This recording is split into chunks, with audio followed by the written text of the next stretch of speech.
Il y a des trains qui roulent encore et des larmes qui coulent dehors.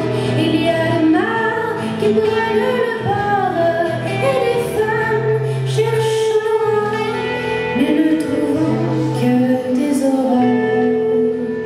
À chaque seconde, à chaque bouffée, le sang qui pleure, des larmes mêlées. Qu'est-ce qu'on peut faire pour les aider? Change donc de chaîne pour oublier. Change donc de chaîne pour oublier.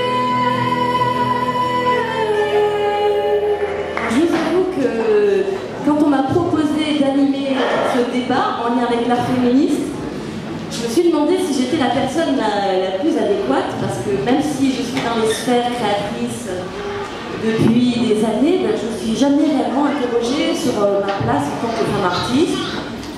Je me suis dit que je me sentais quand même assez libre. Mais après, je me suis quand même posé des questions, parce que j'adore me poser des questions, je trouve que ça vient nourrir la création.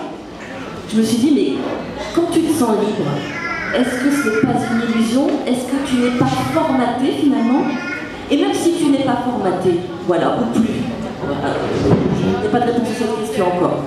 Est-ce que c'est facile pour les autres femmes en général et pour les femmes artistes en particulier d'être écoutées, respectées dans nos conditions sociales, économiques et culturelles? Et puis après, une évidence m'est venue, je me suis dit, s'il n'y avait plus aucun rapport de domination sur les femmes aujourd'hui, est-ce que tant de personnes s'engageraient encore, parfois tout au long de leur vie, pour préserver, pour faire valoir, pour améliorer les droits des femmes? Franchement, je pense qu'ils auraient autre chose à faire. Le sexisme dans l'art est double et donc particulièrement pesant. Il y en a à la fois dans les œuvres et dans la vie des artistes femmes. Les Guerrilla Girls en ont fait un décompte numérique sans appel. Au musée métropolitain de New York, parmi les artistes, il n'y a pratiquement aucune femme.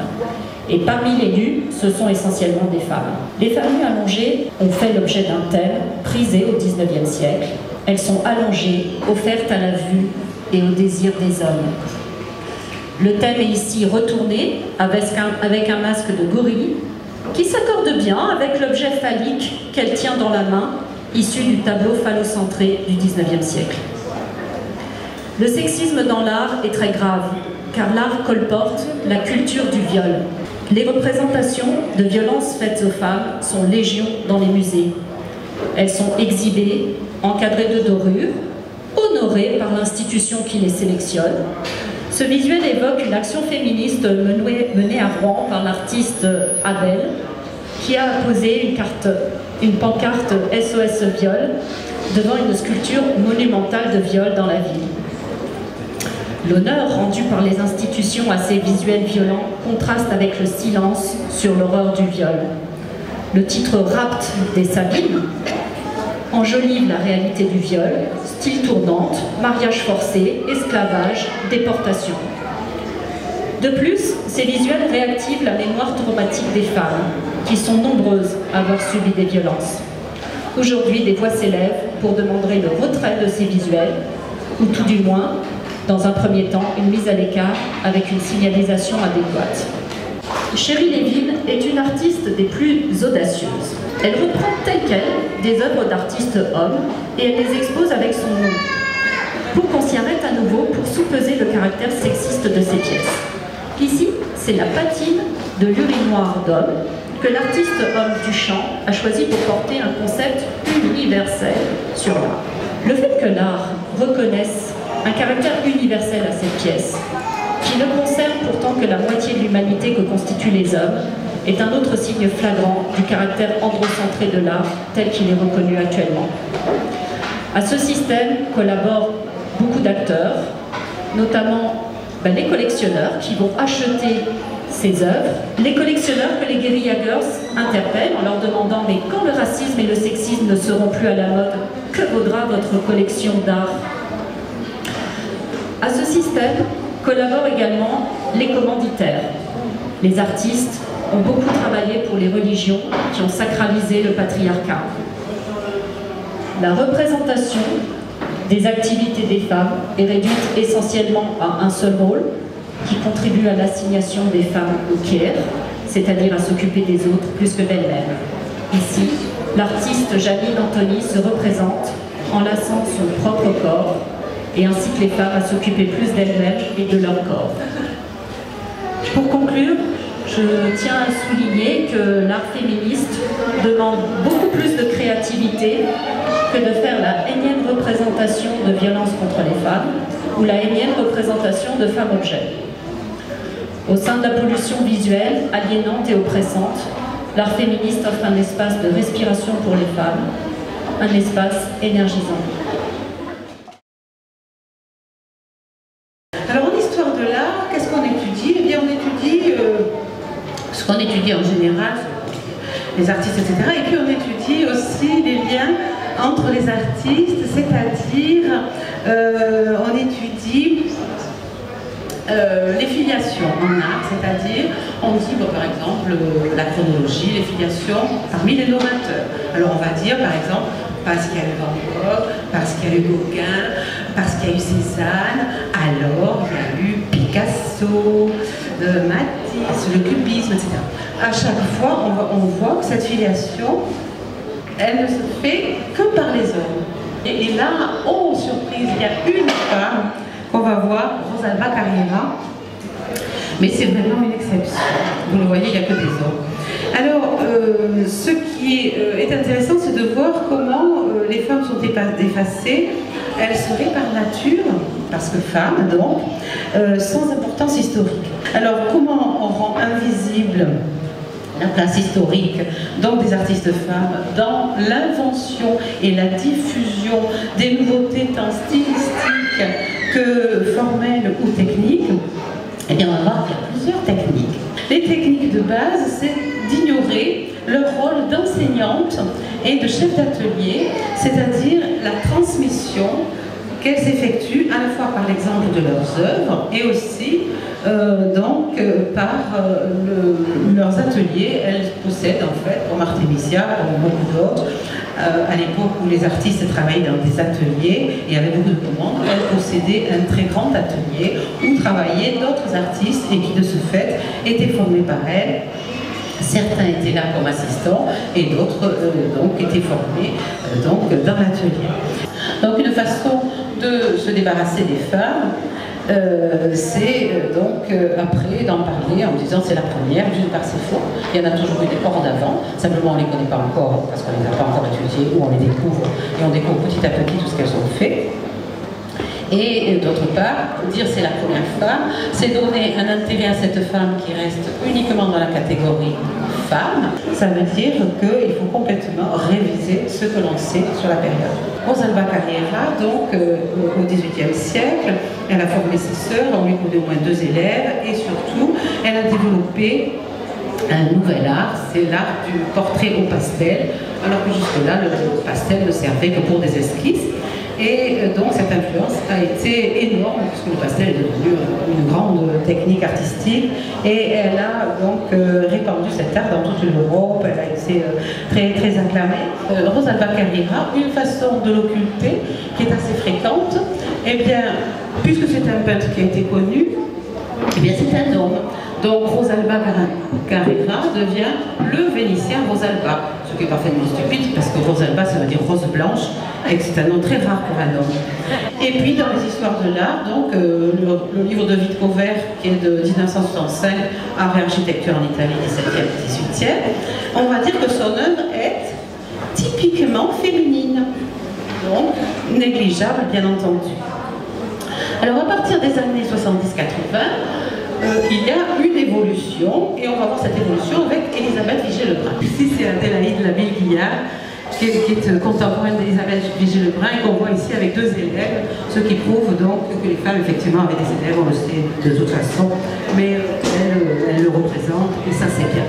On a eu donc, autour de Noël, enfin, en fin 2015, début 2016, enfin, la première exposition en France France sur Elisabeth Vigée-Lebrun, la première exposition monographique, c'est-à-dire à elle seule dédiée.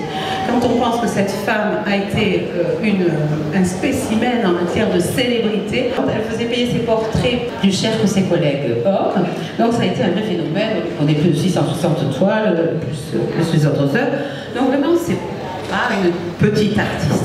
Eh bien, il faudra attendre, et c'est assez amusant parce que c'est une exposition au Texas, qui en général n'est pas considérée comme un État très progressiste, et bien une exposition au Texas en 1982 pour que le discours sur Elisabeth Vigée-Lebrun change enfin. Avant, qu'est-ce qu'on voit? Fin 19e siècle, on nous dit ce serait dépasser la mesure que de la mettre au rang des grands portraitistes. Elle n'en a ni la puissance ni la virilité. Et en 1972, Michael Levey, qui a été traduit en français en 1993, donc assez récemment, nous dit que les portraits d'Elisabeth Vigée-Lebrun sont beaucoup moins dessinés que n'importe quel tableau de David. David, le grand David, qui avait le couronnement de Napoléon, Marat dans sa baignoire, etc. Vous voyez qui c'est. Et donc, à partir de l'expo du Texas de 1982, on a en France des articles comme Antoine Schnapper en 1991 qui nous dit que les portraits de David à partir de 1790 devaient quelque chose à Madame Vigée-Lebrun. Pierre Rosenberg en 2005, qui a été conservateur et président du Louvre, qui nous dit que pour lui, pour Rosenberg, David n'étant rien novateur, ces portraits, aussi admirables soient-ils, ne renouvellent guère la parfaite formule mise au point par Elisabeth Vigée-Lebrun. En 2007, le catalogue d'exposition Portrait public, portrait privé, qui a fait un peu le tour de la Terre, puisque ça a été Paris, Londres et New York, on parle d'émulation réelle entre David et elle. Donc David qui est vraiment dans tous les manuels d'histoire de l'art avec 50 000 références, et elle pour laquelle il y avait très peu de références jusque-là. On parle d'elle comme la rivale de David, donc on les met enfin sur pied d'égalité. C'était un vrai phénomène, mais pour toutes les autres, on attendra encore un peu. En fait, la discipline, l'histoire de l'art, fonctionne à l'idéologie. Et il y a des valeurs donc, qui interprètent et classifient en histoire de l'art, qui sont toujours actives pour minimiser la filiation par les femmes, la filiation des innovations par les femmes. Je voudrais réagir en rapport à Orelsan, en fait. Sarah qui était là il y a encore 5 minutes, on a en réaction à la relaxe d'Orelsan, on a réalisé un clip, donc c'était plus juste ma bite, mais c'était juste mon clip. Voilà. Donc en fait, il a fait pas de buzz. Il faut savoir une chose, c'est que juste mon clip, on a été censuré par YouTube. Donc par humour, on l'a mis sur YouPorn. Voilà. Mais en tout cas, Orelsan qui est là depuis, qui est hébergé sur YouTube depuis je sais pas combien d'années, qui fait des millions de vues, elle n'est pas inquiétée, alors que nous, on a juste, pour le coup, pastiché depuis, enfin vraiment au niveau des paroles, c'est vraiment, on l'a juste féminisé, pastiché, on n'a rien inventé, et on a été tout de suite censuré à trois reprises.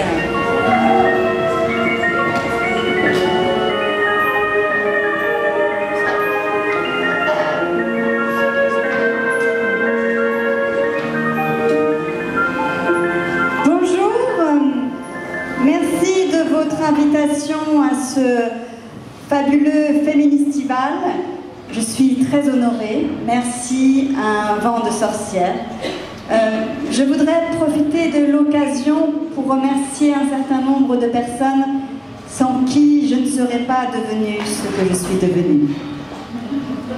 Tout d'abord, je voudrais remercier mon professeur de théâtre, Georges D., qui m'a appris qu'une comédienne devait toujours être agréable à regarder, à la vie comme à la scène, qu'elle devait être féminine, porter des jupes et des talons et sourire en toutes circonstances, surtout si elle n'a rien à dire. Merci aussi à Eva S., qui a été une mère pour moi et qui m'a appris l'essentiel qu'une grande actrice devait avoir du talent, évidemment, mais aussi un bon protecteur pour prendre soin d'elle et de sa carrière. La première fois qu'un producteur m'a invité à dîner et qu'à la fin du repas, il a plongé son regard profond dans mon décolleté, j'ai tout de suite senti que c'était pour me protéger. Merci Eva. Merci aussi à mon premier metteur en scène qui m'a donné une leçon de vie quand il m'a invité chez lui pour m'engager. Je me souviens de cet instant avec émotion quand il m'a dit « Ferme les yeux ». « Pourquoi ?» lui ai-je demandé. « Je vais faire un tour de magie ». Et quand j'ai senti sa langue se glisser dans ma bouche, j'ai compris que ce n'était pas un lapin qui allait sortir de son pantalon, de son chapeau. De son chapeau. Pourquoi Et tu es en préparation d'un film de fiction sur le mouvement de libération des femmes. Alors pourquoi la question des femmes t'a-t-elle autant tenu à cœur? Et selon toi, quelles sont les inégalités hommes-femmes dans le monde du cinéma? Alors dans le cinéma, oui, il y a énormément d'inégalités, ça a été dit, c'est sur les deux fronts, à la fois à l'intérieur de la profession et dans les films.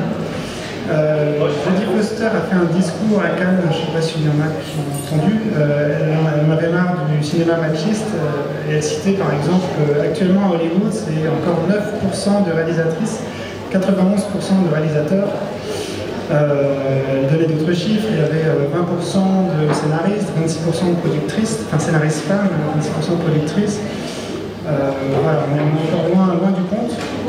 Après, j'ai une étude américaine aussi qui a été faite sur 2000 films où ils ont étudié 2000 scénarios de films et ils ont étudié les dialogues de ces films. La chose la plus frappante, le chiffre qui ressort, c'est que 80% des dialogues sont masculins. On ne se rend pas compte quand on a un film, mais faites attention maintenant. Alors c'est terrible parce que quand on se met à voir ça, après on voit ça tout le temps, ça devient terrible, mais voilà. Et donc c'est des films des années 80 à nos jours. Pour donner des détails, dans ces 2000 films, il y en avait 1513 où il y avait des dialogues étaient de 60 à 100% de dialogue masculin, 314 où c'était à peu près paritaire entre 40 et 60%, et seulement 173 où il y avait plus de femmes qui parlaient sur 2000 films. Un autre exemple sur les films de Disney, ils ont analysé 30 films Disney, il y en avait 4 à peu près paritaires, 4 avec un peu plus de femmes qui parlaient, et 22 où c'était beaucoup plus voilà, de voix masculines, et parfois allant quasiment jusqu'à 100% de voix masculines, comme le livre de la jungle, ou des films comme ça. Un autre élément qui est ressorti dans cette étude, c'est que plus les femmes vieillissent, moins elles ont de dialogue dans les films. Donc d'où cette pression sur les comédiennes, voilà, à ces 40 ans, déjà il n'y a pas beaucoup de rôles, et les rôles ont de moins en moins de paroles, tout simplement. Ensuite, on va arriver un petit peu en Europe. Donc, il y a une étude européenne sur plusieurs pays, Allemagne, Autriche, Croatie, France, Italie, Royaume-Uni et Suède, qui a analysé aussi des différents, un peu tout le secteur, et qui ressort que 4 films sur 5 sont réalisés par des hommes, 84% des financements sont pour les hommes encore, et pourtant, il y a 44% des diplômés en école de cinéma qui sont des femmes. Évidemment. Voilà, un gros plafond de verre qu'on retrouve en France. 80% des financements sont pour les hommes aussi. On retrouve aussi une grosse différence entre les budgets des films. Très souvent, il y a moins de budget, c'est quasiment pas divisé par deux, mais presque, entre le budget confié à une femme réalisatrice ou à un homme réalisateur. Et enfin, un petit témoignage, il se trouve que Stéphane, on est des vieux copains depuis un moment, et on avait été une fois au festival de Cannes ensemble, et on avait été au marché du film. On avait chacun un projet qu'on essayait de porter. Lui, c'était son long métrage qui est sorti, qui est sublime, Ongline, et moi j'avais un projet sur les femmes dans l'histoire. Et on nous disait, le marché du film c'est bien, mais là où les contrats se signent, elle est plutôt dans les soirées privées. Mais par contre, c'est tenu de soirée exigée. Donc Stéphane était en smoking et moi j'étais en robe, je ne pouvais pas faire autrement. Lui, et on se retrouvait à la sortie de toutes les soirées. Lui, c'est cool, j'ai rencontré un producteur, c'est génial. Fatima, ça va? Ok, je suis à mon 3e mec qui me dit ma chambre d'hôtel c'est juste là.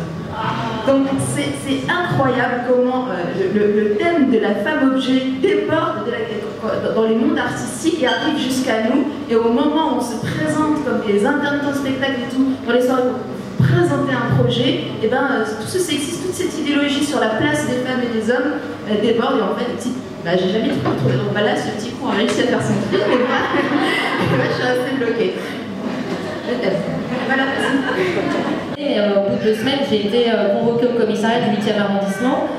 Je pensais que c'était pour une audition libre, mais en fait, j'ai été placée en garde à vue pendant à peu près 8 heures pour exhibition sexuelle, puisque le curé de l'église avait porté plainte pour exhibition sexuelle contre moi. Il y a eu un procès en première instance et j'ai été condamnée pour exhibition sexuelle à de la prison avec sursis, un mois de prison avec sursis et 3 500 € d'amende. Voilà. Et là, mon appel est en décembre prochain. Alors, comment ça a été reçu par le public de ton intervention et les médias les gens et les médias, est-ce qu'il y a une différence de réaction? Bah oui, parce que je pense que les médias s'attachent à l'aspect sensationnaliste et c'est une femme nue avec des fouets de veau, enfin voilà, c'est un peu l'image choc, et en même temps je pense que c'est aussi l'effet voulu, c'était quand même de produire une image qui interpelle et qui souligne quelque chose. C'est un geste qui demande du courage, ou au moins en tout cas c'est pas facile, voilà, c'est facile de se mettre nu dans cette salle de bain. Pour rebondir, parce que je pense que la nudité brouille, et ce que tu dis tout à fait, va au-delà du contenu, c'est une fin en soi en fait. Si on se met nu, c'est qu'on a quand même envie de se mettre nu. C'est pas un vecteur pour autre chose, c'est forcément perçu comme une fin en soi, donc si on se met nu, c'est qu'on est un peu des salopes, un peu des putes, enfin, c'est quand même ce qu'on nous renvoie. Cette image hyper violence, et en plus complètement... je sais pas, qui n'a aucun rapport avec ce qu'on fait, puisqu'on voit que les hommes, les homènes qui se mettent torse nu, on va pas les traiter de putes ou de salopes, on va pas dire qu'ils sont débiles mentaux, qu'ils ont une maladie pathologique. On comprend qu'ils, même si ils ont pas du tout le même message que les féministes, mais on comprend tout de suite leur message. C'est pas une personne qui serait choquée dans la salle, qui vous dirait que ouais, vraiment je comprends pas. Vous voudriez quoi de manière plus pédagogique? Le problème, c'est que 90% du temps, moi, quand même, j'ai rarement été confrontée à des gens qui m'ont dit je comprends pas. J'ai été confrontée à des gens qui m'ont insulté, menacé sur les réseaux sociaux, de viol, de mort parfois, enfin ça va très très loin. Qu'on soit pas d'accord, évidemment, hein. On trouve ça voilà, vulgaire, que ça corresponde pas à certaines femmes qui n'ont pas envie de militer comme ça, il n'y a aucun problème, je le conçois tout à fait. Et c'est intéressant d'en discuter, d'en débattre, et voilà. Mais la violence, les insultes, les injures... je trouve que, de la part de femmes. Ah bien sûr, oui, tout à fait. Le sexisme n'est pas l'apanage des hommes, hein, malheureusement. L'idée c'est un peu ça, c'est de dire que le corps de la femme il est tout le temps instrumentalisé, que ce soit comme je dis, dans la publicité, dans les médias, ce qu'on a vu dans l'art, pour satisfaire le patriarcat ou satisfaire les hommes hétérosexuels en tout cas. Donc c'est de se réapproprier ce corps-là et cette nudité-là pour dire déjà ce mon corps m'appartient, c'est la base du slogan féministe, et aussi pour dire que ça peut être un moyen comme un autre, un vecteur, une pancarte, comme écrire sur une banderole, en tout cas chez les féminines, c'est d'écrire un slogan pour véhiculer un message. C'est tout simplement ça, c'est un moyen comme un autre, et il y a aussi évidemment un intérêt au départ, en tout cas médiatique, puisque la nudité marche entre guillemets d'un point de vue médiatique. Quand c'est dans d'autres cadres, encore une fois, c'est pas remis en question. Quand on voit toutes les pubs mais ultra sexistes de marques horribles qui en plus font l'apologie de l'anorexie, font l'apologie parfois même d'une forme de pédophilie, ou en tout cas il y a des trucs quand même vraiment dégueulasses qui se passent dans la pub, et c'est placardé partout dans les villes. Il y a des magazines porno qui sont placardés sur les kiosques à journaux, ça choque personne, mais des femelles qui font action dans la rue, on va dire ah mais c'est dégueulasse, il y a des enfants, vous vous rendez compte, c'est choquant, mais tout c'est choquant en fait, c'est des seins de femmes, voilà, c'est tout quoi, il n'y a rien de sexuel, pour moi c'est même pas un organe sexuel, c'est pas un organe génital, pourquoi les hommes auraient-ils le droit de montrer leurs seins dans la rue, dans les parcs, etc., sans être appréhendés, parce qu'en France il n'y a jamais aucun homme quand même qui a été condamné pour exhibition sexuelle pour avoir montré sa poitrine, c'est toujours son sexe. Pourquoi ça va pas pareil pour les femmes? C'est pas normal que face à la loi on soit pas égaux juste parce qu'on a des corps différents. C'est pas possible dans une démocratie quand même. Moi je pense justement que cette loi est utilisée comme dans ton cas, dans mon cas comme prétexte, et que ce qui dérange, on fait semblant que c'est la vérité, et en fait ce qui dérange c'est le propos et la critique qui est faite d'une part quand tu fais ton action ou dans l'art. J'ai choisi d'aborder la question du déni qui se pose dans le titre, ni muse ni objet. Tout a commencé pendant mes études quand un professeur m'a dit « Et toi, qu'est-ce que tu sais faire à part battre des cils ?» Je ne sais pas si c'était un hasard, mais peu de temps après, je me suis faite engager comme stripteaseuse pour éprouver cette position, mais surtout pour restituer mon point de vue. Dans mon école d'art, il n'y avait que quelques femmes professeurs, et majoritairement des hommes pour nous accompagner dans notre travail. Très longtemps, j'ai donc pensé que mon travail parlait d'érotisme, de séduction, de manipulation. Ce sont les mots qui étaient utilisés pour décrire mon approche du corps et mon travail sur les hommes que je mets dans la position de la muse, normalement attribuée aux femmes. Le déni m'a toujours frappée. Dès l'apprentissage de mon métier d'artiste, dans cette tension où d'une part, on te pousse à développer ton esprit critique et en même temps, on te maintient dans une position d'objet. Entre les professeurs qui t'enseignent l'art en essayant de te sauter et certaines femmes qui voient dans ma nudité de la soumission, l'apprentissage fut dur. Ces constatations m'inspirent le film, le modèle à la caméra. Film où dès l'âge de 25 ans, je décide de prendre la position de la femme objet dans une vitrine de prostituées, gare du Nord à Bruxelles. Je filme exclusivement des hommes artistes pendant qu'ils utilisent mon corps comme matériau de travail et comme objet de leur désir. Pour ce film, je fais faire un contrat par un avocat.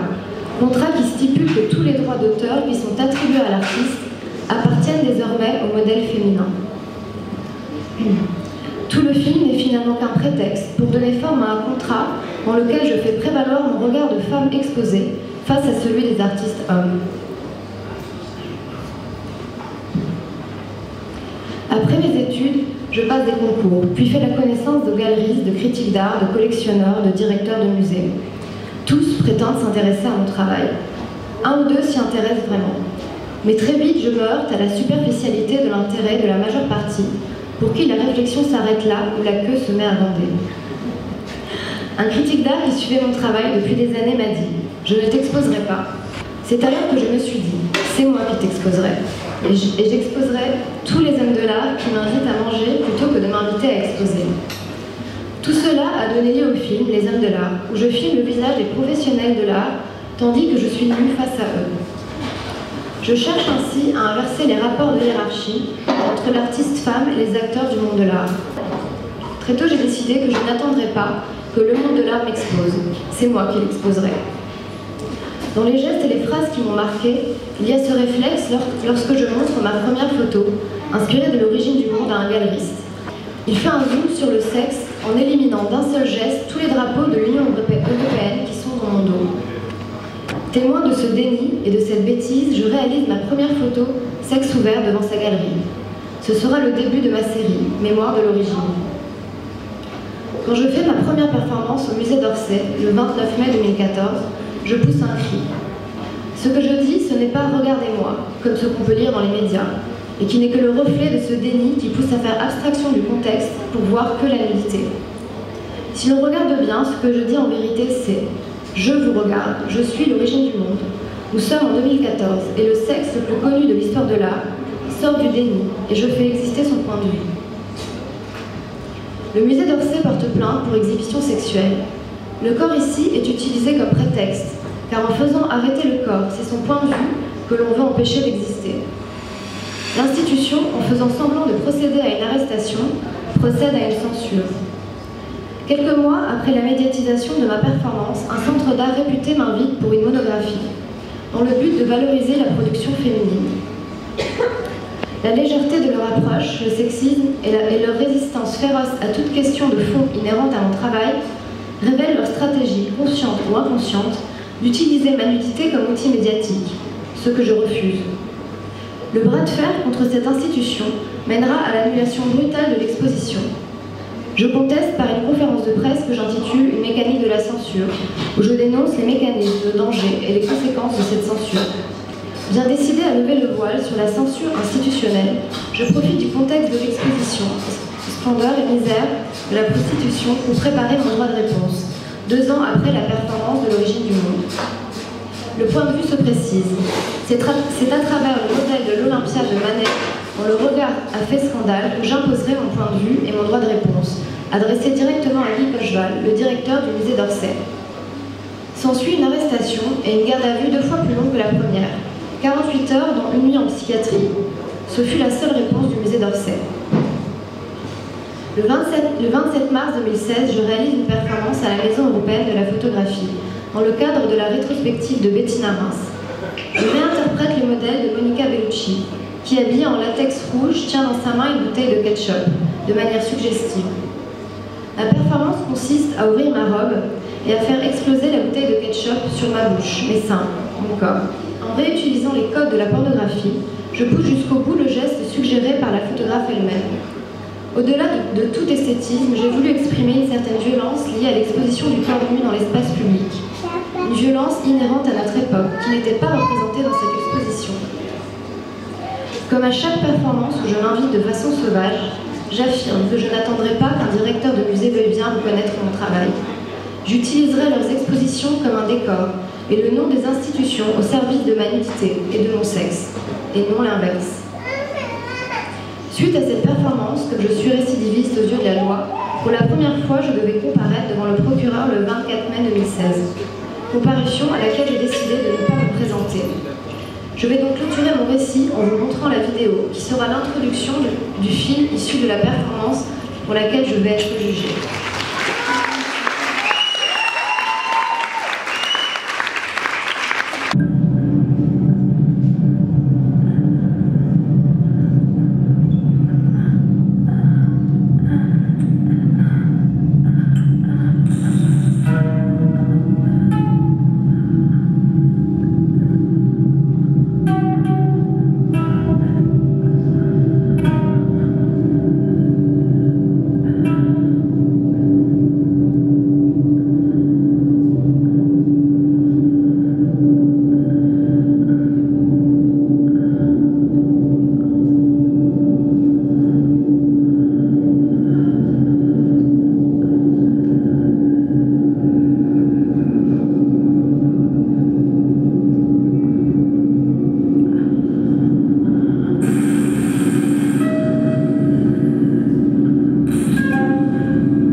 faisons un truc plus ambitieux et donc là ça se passe super bien. On a ouvert le festival avec une marche, avec une bateau-canal. La bateau-canal, la marche mondiale des femmes, et ça fout la pêche, ça met la bonne humeur dans tout le quartier. Et là on arrive, donc c'est la première prestation, c'est celle de Mocha, c'est une jeune artiste femme qui a une voix folk très agréable.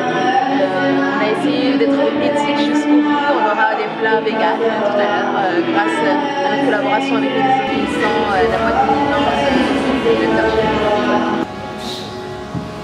Al-Houria! Al-Houria!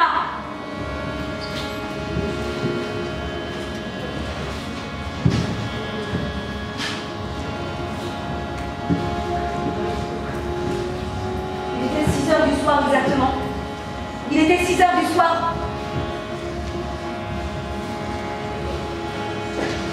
En 2 draps noirs,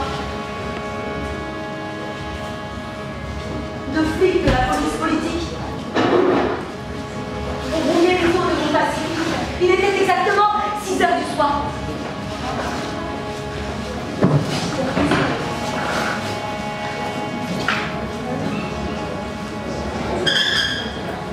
Il était exactement 6 heures du soir. Dans ma maison et la tienne.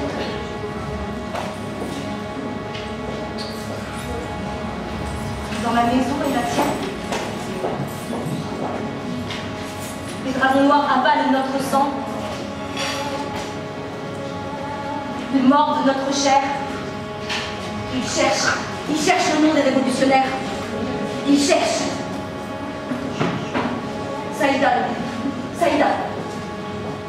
Nola, Aziz, Mohamed Youssef, Nola, Aziz, Bouchra, Fatima, Youssef, Mohamed,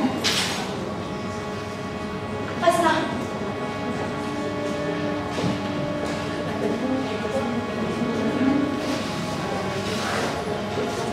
Ils cherchent le nom des révolutionnaires.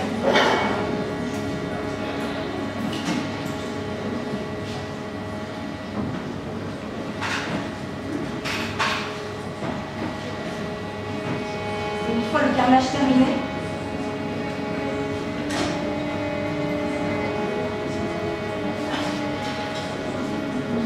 ils décident de m'emmener dans un lieu de torture. Dar el-Baïda, Dar el-Shlif, centre de torture de Casablanca.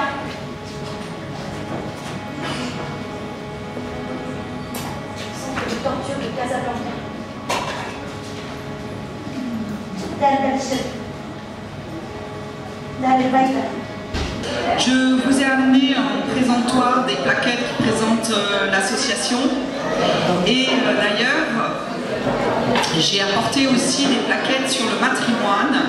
Le matrimoine, c'est un événement que nous organisons à l'occasion des Journées du patrimoine le 16 et le 17 septembre prochain. Et depuis un an, en fait, on organise des contre-événements sur le patrimoine pour mettre en avant la question des femmes du passé dans notre héritage culturel. Alors moi, je travaille plus particulièrement dans le secteur de l'audiovisuel. Voilà, j'ai travaillé sur la programmation de festivals, des programmations ponctuelles, la diffusion, la distribution d'œuvres de courts-métrages, de documentaires, de cinéma d'auteur.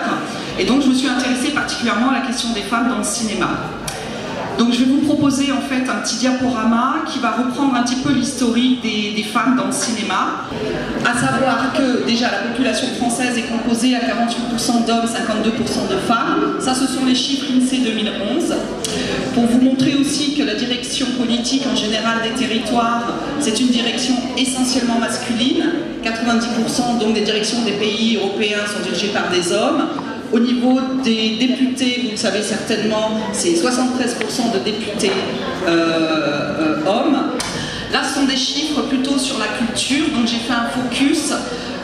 Donc comme le disait le clip, les dirigeants de l'administration culturelle en France sont dirigés à 82% par des hommes, les théâtres nationaux 75%, les théâtres lyriques en région 92%, la direction des opéras 96%. Donc on va commencer tout de suite sur les cinéastes et les réalisatrices femmes.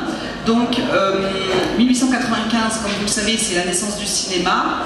Et la première femme réalisatrice, c'est donc Alice Guy, qui est en même temps actrice, réalisatrice, scénariste, productrice. Il faut savoir que les femmes à cette époque-là, elles ne se cantonnaient pas à un seul rôle, et souvent elles avaient plusieurs casquettes.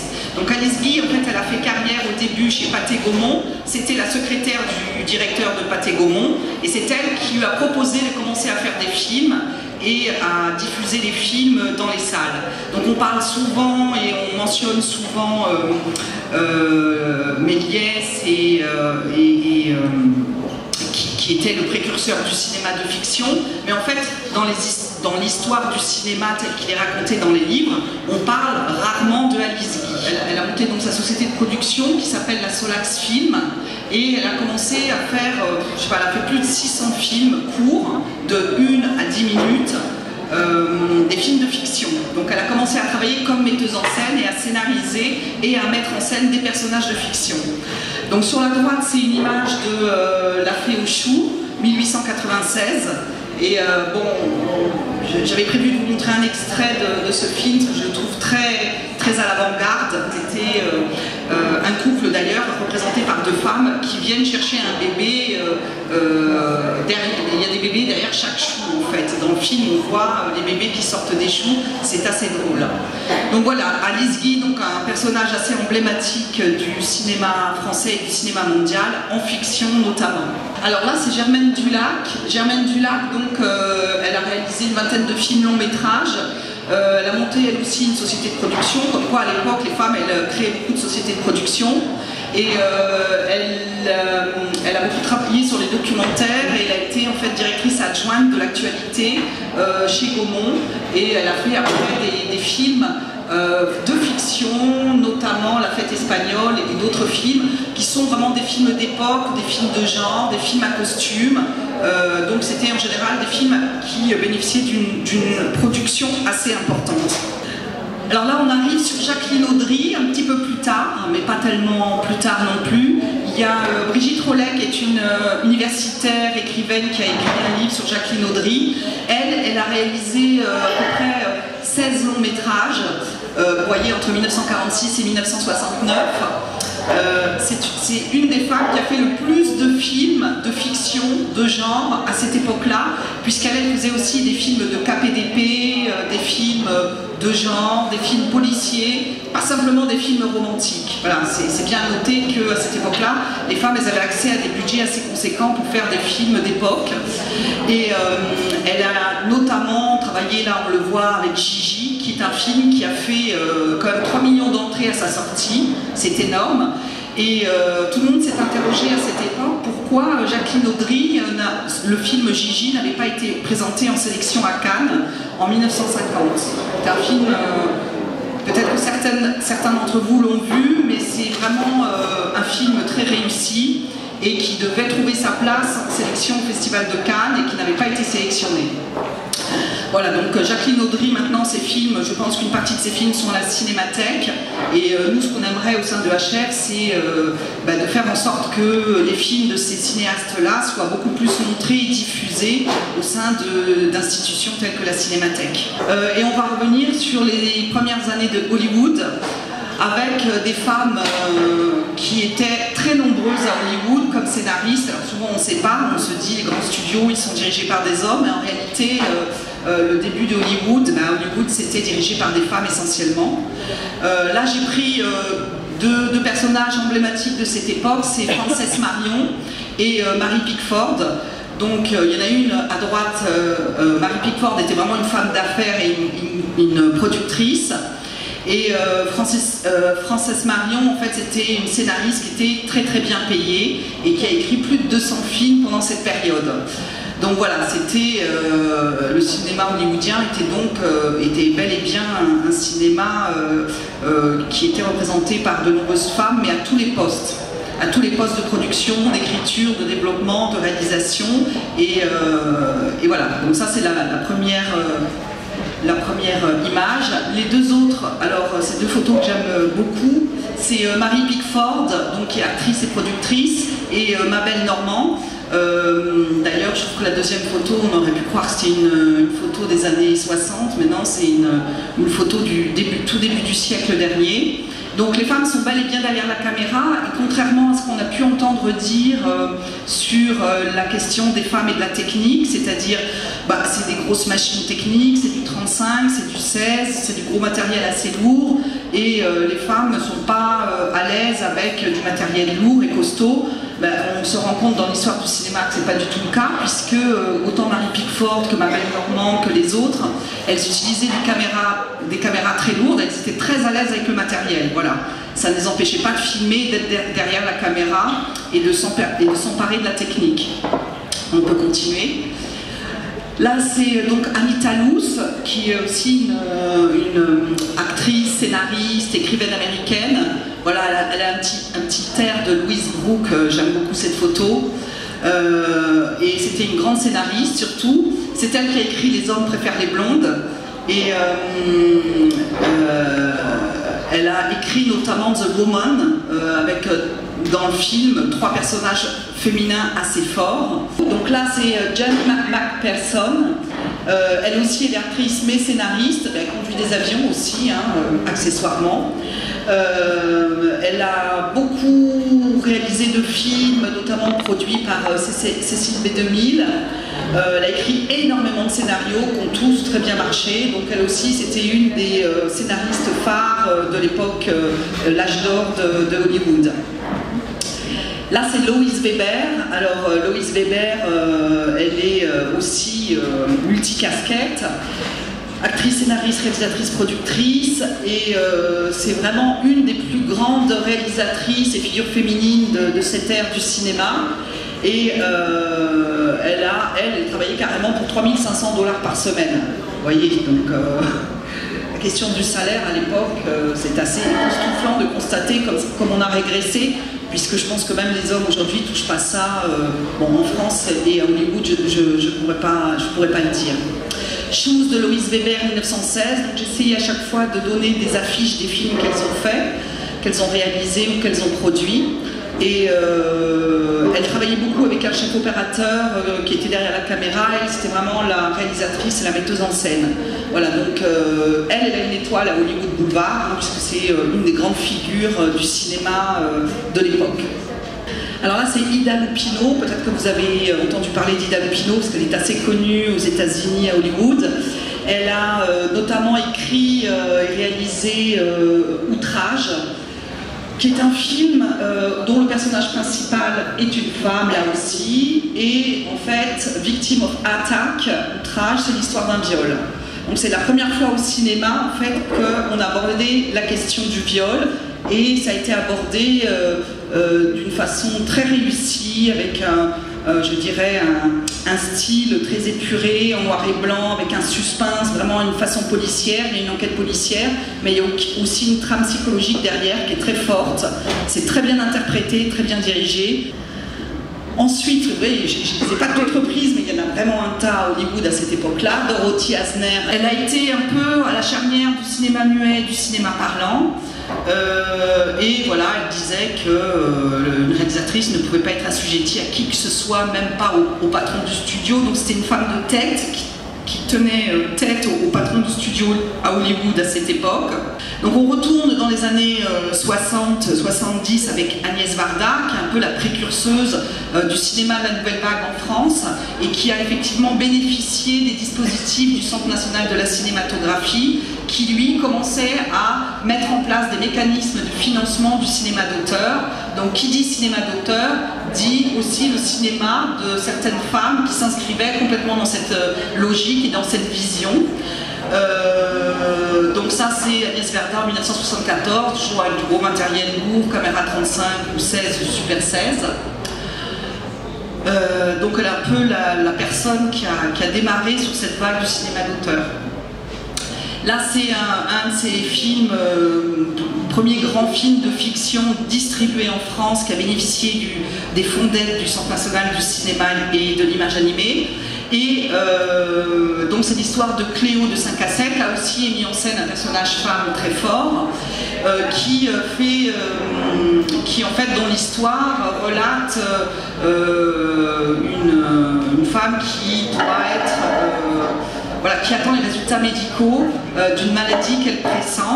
Et tout le film se déroule dans la ville où elle déambule de rue en rue, de bar en bar, parce qu'elle attend ses résultats, qu'elle doit aller chercher un peu plus tard dans quelques heures.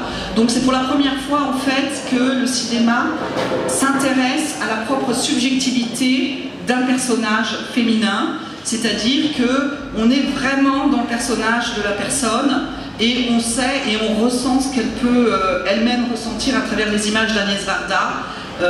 Donc c'est quand même un film très fort. Il a été restauré il y a 3-4 ans et je crois qu'il est sorti en salle à nouveau en version restaurée, je crois dans le réseau des salles MK2. Là évidemment je ne peux pas ne pas mentionner Marguerite Duras, qui elle aussi travaillait beaucoup sur des personnages de femmes assez forts comme Nathalie Granger, Je crois qu'il est passé, rediffusé à la télévision, sur France Télévisions, il n'y a pas très longtemps, et qui est évidemment Marguerite Duras, scénariste du magnifique film Hiroshima, mon amour.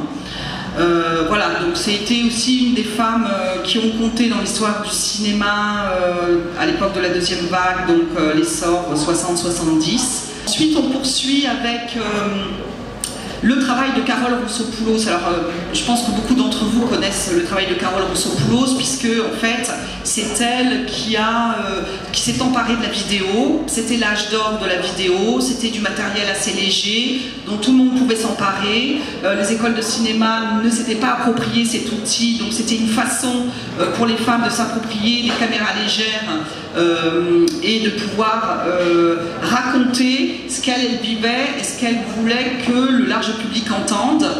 Ce qu'elle dit, hein, la vidéo n'a pas d'histoire, ce qui compte pour moi c'est la parole des autres, celle que l'on n'entend jamais. Donc du coup, c'est vrai qu'elle va filmer beaucoup les mouvements féministes de l'époque, les femmes chez Lip, on verra aussi d'autres petits films qui vont être réalisés, qui sont un peu des parodies d'émissions de télévision comme Misso sont en bateau.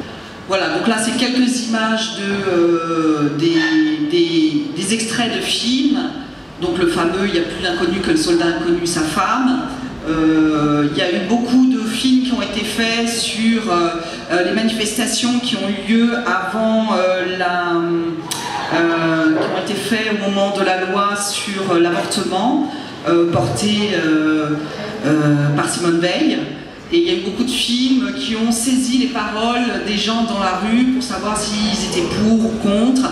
Et à un moment donné, il y a un film très drôle où elle demande à une dame d'un certain âge qu'est-ce que vous en pensez? Elle dit non, je suis contre l'avortement. Je dis mais comment voulez-vous faire si on n'a pas... Elle dit écoutez, il n'y a qu'à pas baiser. Alors du coup, Carole Roussopoulos, elle a fait un film qui s'appelle Il n'y a qu'à pas baiser, qui est très drôle. Voilà, donc elle détourne un peu les images, les films, les informations au journal d'information aussi, qui est très dirigé aussi. Voilà, donc c'était une période comme ça où on retrouve énormément d'archives au centre Simone de Beauvoir. Je ne voudrais pas être de mauvaise foi, mais il me manque, pour finir la chaîne, des témoignages de femmes qui seraient empêchées d'accéder, parce qu'on voit les chiffres, mais les chiffres ne disent pas la réalité des femmes. C'est-à-dire, est-ce que vraiment les femmes n'ont pas accès parce qu'on les y empêche, ou est-ce que, pour plein de raisons diverses et variées, elles ne cherchent pas cette position-là, parce que c'est bien différent encore. Et ça serait très important pour clôturer vraiment la réflexion. Enfin, c'est une lecture de la réalité, mais ça serait vraiment important pour les gens qui ne sont pas dans ces thématiques-là de bien prouver que si les femmes sont dans ces sous-positions, deuxième rôle, troisième rôle, secrétaire, etc., c'est parce qu'elles sont confinées. Voilà. Il y a deux choses dans ce que tu dis, des témoignages absolument. Là, ça fait l'objet en fait de travail de fond d'enquête qu'on essaye de faire à HF ou d'autres universitaires. C'est des recueils d'analyse d'interviews, c'est assez conséquent. Ce qu'il y a aussi, ça Brigitte Rollet pourrait en parler très bien, c'est que les femmes, elles veulent avant tout être des artistes. Et elles ne veulent pas, et on les comprend, être cantonnées au statut de femme artiste. Qui ferait qu'on ferait une distinction entre le fait que ce soit une femme qui fait des films, donc qui ne serait pas intégrée à des festivals de cinéma, comme le festival de Cannes et des gros festivals de cinéma, et qu'elle serait cantonnée simplement à un cinéma de femmes. Donc c'est une question très sensible, mais sur lequel il y a beaucoup quand même de femmes qui se sont prononcées, notamment à Cannes, dans les talks de Kerry. Là, ils ont fait des discussions le matin, où et on voit la réalisatrice de Divine, une femme qui a eu le prix de la Caméra d'Or sur un film qui a été fait en banlieue, très péchu, avec des nanas qui ont la pêche et tout, où elle disait il faut que les femmes elles soient plus présentes. Donc, ça c'était un peu une réaction à chaud parce qu'elle était contente d'avoir le prix de la Caméra d'Or. Sur les témoignages, enfin, moi effectivement c'est des chiffres généraux, c'est voilà la situation telle qu'elle est. Maintenant, il faut prendre des témoignages des femmes pour décrypter ce qu'elles disent et pouvoir le retransmettre d'une façon assez juste par rapport à leurs propos. Et c'était effectivement au mois de mars, à l'occasion de la semaine qui a eu lieu avec les déboussolés dans le 18e, il y a eu une table ronde suite à ma conférence, il y a eu une table ronde où on a fait venir des réalisatrices pour qu'elles témoignent. Alors il y en avait qui disaient non, moi tout va bien, je ne peux pas dire que j'ai eu des empêchements, mais il y en a d'autres qui ne disaient pas qu'elles avaient des empêchements, mais quand tu lis, que tu les écoutes, tu sens qu'il y a quand même eu des empêchements, mais qu'elles ne veulent pas le dire parce qu'elles ne veulent pas être stigmatisées comme étant un cinéma de femmes, qui serait considéré comme un sous-genre. Et effectivement, c'est pas ça l'idée. L'idée, c'est pas de faire plein de festivals de films de femmes, c'est que toutes les femmes puissent présenter leurs films dans tous les festivals de cinéma. Toutes les instances économiques qui donnent des sous pour faire des films, c'est des hommes qui sont à leur tête. Donc on imagine assez facilement qu'il y ait un rapport plus difficile d'accorder des sous pour des films de femmes. Je vais bien rajouter à ce que vous venez de dire, c'est justement les producteurs, la plupart des producteurs, entre guillemets, grands producteurs sont des hommes. Alors personnellement, quand j'ai travaillé avec un producteur homme, effectivement il y a un jeu de pouvoir entre... Voilà, donc ça entre tout de suite dans le jeu de pouvoir. Et alors on est plus ou moins un peu soumise, si j'ose dire, c'est ce système très macho parce que le cinéma, moi je viens de là en fait, je fais des films documentaires et alors le cinéma c'est un milieu hyper macho, c'est l'art 7e art, l'histoire de la 7e art c'est 120 ans, ça ne fait que 120 ans. Alors dans l'autre domaine, dans l'art, dans la littérature, les artistes féminins sont très actifs, ils ont leur réel pouvoir, mais dans le cinéma, effectivement, dans le 7e art, c'est assez retardé, je dois dire.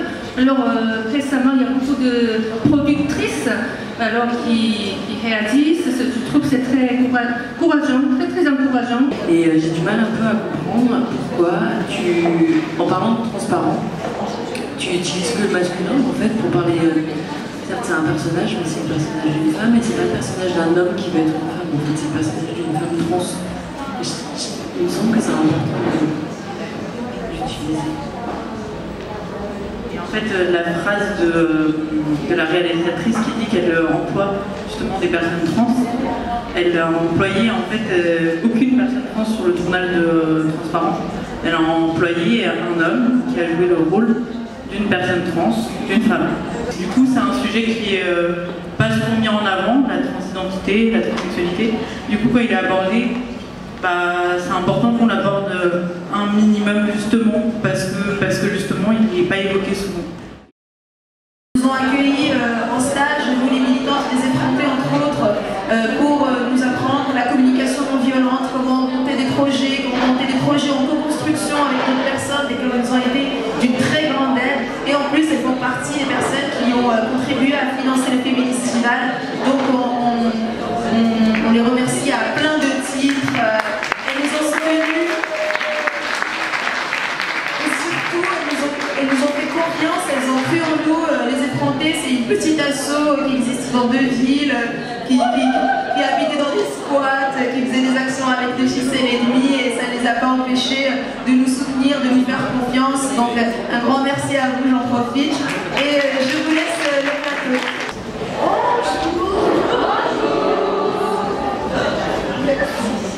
Alors, bienvenue donc dans ce théâtre forum qui est sur la question de la parité, sexisme, la discrimination.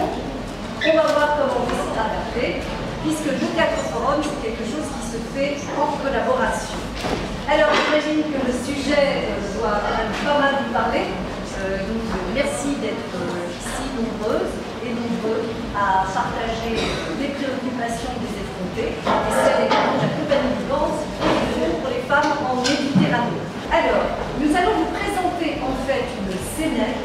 Et en général, cette scénette a une issue insatisfaisante pour un des protagonistes. Et en fait, on appelle ça théâtre forum parce que d'une part, théâtre, nous avons 2 comédiennes qui vont tout jouer cette scénette, et forum parce que le forum, c'est vous. C'est-à-dire que nous allons chercher ensemble des alternatives à cette situation et cette attitude insatisfaisante. Et de façon générale, je trouve ça très cohérent, l'échange que vous avez avec votre maison de production, ce que vous présentez vraiment en termes de scénar, la réalisation aussi, il y a une chaîne comme ça que je trouve très cohérente, vraiment, qui nous aide aussi à proposer des choses qui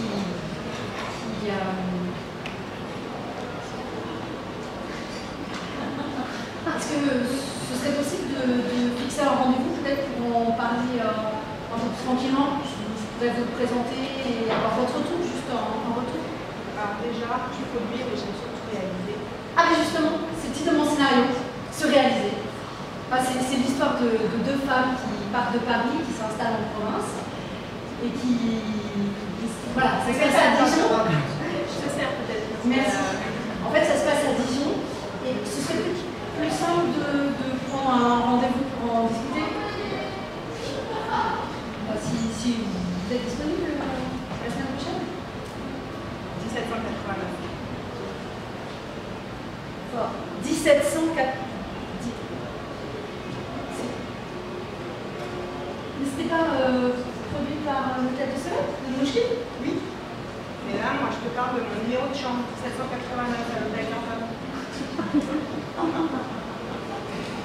Je vais y aller là parce que c'est... Je vais y aller. Effectivement, on peut se voir, oui, dans 1789 par exemple. Non, moi je vous propose un vrai rendez-vous. Je suis une professionnelle, j'essaye de me lancer dans un nouveau film, j'ai besoin d'avoir votre avis. Donc voilà, moi je vous demande de me respecter, comme je vous respecte en tant que personne. Donnez-moi un rendez-vous et on en parle. Je suis disponible la semaine prochaine, donnez-moi l'adresse de votre bureau et on se rencontre.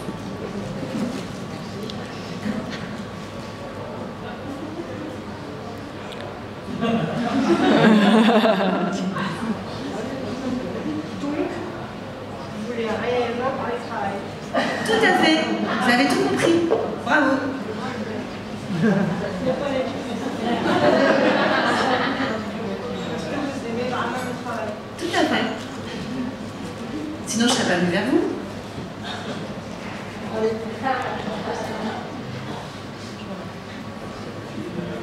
On prend notre agenda. Mardi, c'est bon pour vous? C'est pas moi qui me... Je prends contact avec votre... je sais pas comment ça s'appelle? L'assistante. Votre assistante? Tu voyez avec elle. Bah, vous me passez votre carte, que j'ai son numéro au moins? Je sais pas, en soirée, je suis venue voir des coups. De nous proposer justement d'autres alternatives. Votre prénom? Aline. Aline, de nouveau des applaudissements pour Aline.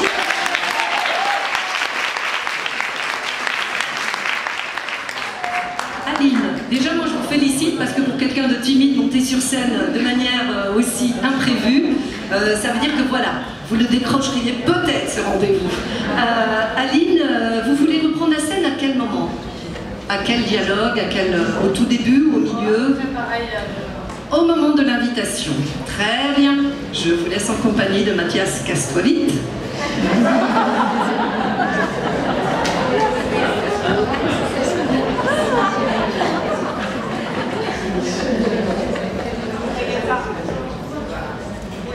On va se voir. En fait, on propose du coup mon numéro de chambre, c'est 1789. Vous pouvez bien me retrouver. Et puis à ce moment-là, par rapport au scénario, mais de toute façon, là, je comptais y aller. Donc voilà. Mais monsieur, moi je suis jeune réalisatrice et en plus je suis en couple.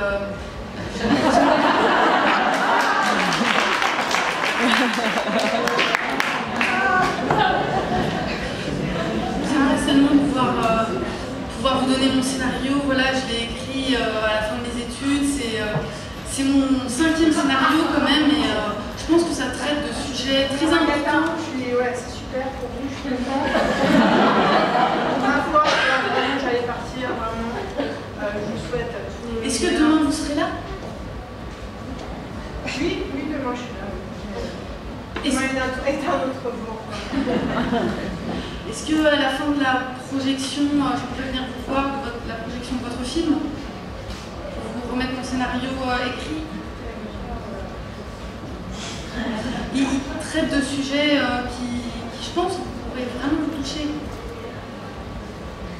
Je voulais juste signifier que c'est le Féministival, c'est un festival artistique féministe. On a essayé vraiment que ces deux valeurs-là soient le mieux représentées, et vous avez vu que dans la sélection artistique, il y a une diversité entre de la fiction, du documentaire, des films, des propositions un peu conceptuelles, et aussi, puisque c'est un festival féministe, dans les thématiques, on a tenu à ce que le plus de thématiques soient représentées, que ce soit les femmes en situation de handicap, les femmes homosexuelles, les femmes victimes de violences. Un film qui rappelle quand même que dans beaucoup de pays, dans même la grande majorité des pays, le patriarcat est un régime de terreur.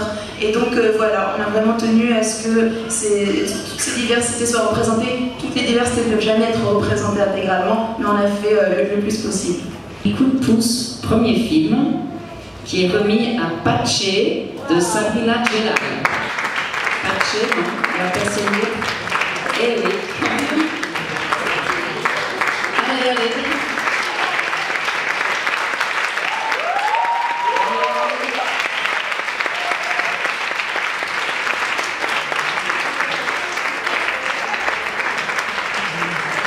Alors par contre, on a avec nous Claude Godard, qui est en fait à l'initiative du projet, parce que ce documentaire est intégré dans une collection documentaire, et donc on va lui demander de venir pour qu'elle puisse vous dire quelques mots sur ce projet. Oui, en fait, je tenais juste à préciser rapidement que le film de Julie s'inscrit dans une collection qui comprendra 10 films documentaires lorsqu'elle sera achevée.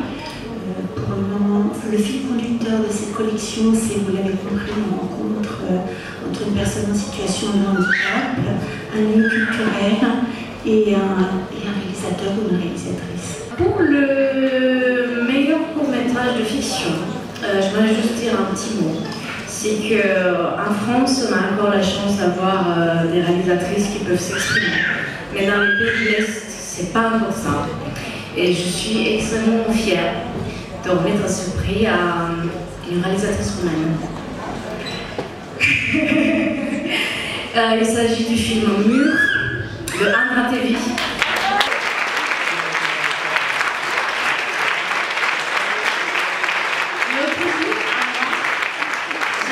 J'ai réussi à trouver une réalisatrice roumaine en Roumanie et j'ai posé la question combien de réalisatrices existent en Roumanie. Elle m'a dit on en a une en documentaire, on en a une fiction. Sinon, ça fait 2-3 ans qu'on peut avoir des filles qui vont à l'école de cinéma faire la section réalisation. Donc c'est pour vous donner une image de ce qui se passe dans les pays de l'Est. Bonsoir. Alors j'espère que ça ne va pas peser dans le choix, mais en revanche, ce que je voulais dire en lien avec ça, c'est que en France, où j'ai pu accompagner le film, on me dit souvent que Lady Ndidi, la comédienne principale, elle a quelque chose des pays de l'Est. Et voilà, enfin, effectivement, je pense qu'elle va me rappeler des corps de femmes et de femmes que j'ai vu en Roumanie, où j'ai habité pendant 18 ans. Et voilà, et c'est une belle personne. Voilà, donc je vais lui dédier ce prix. Voilà.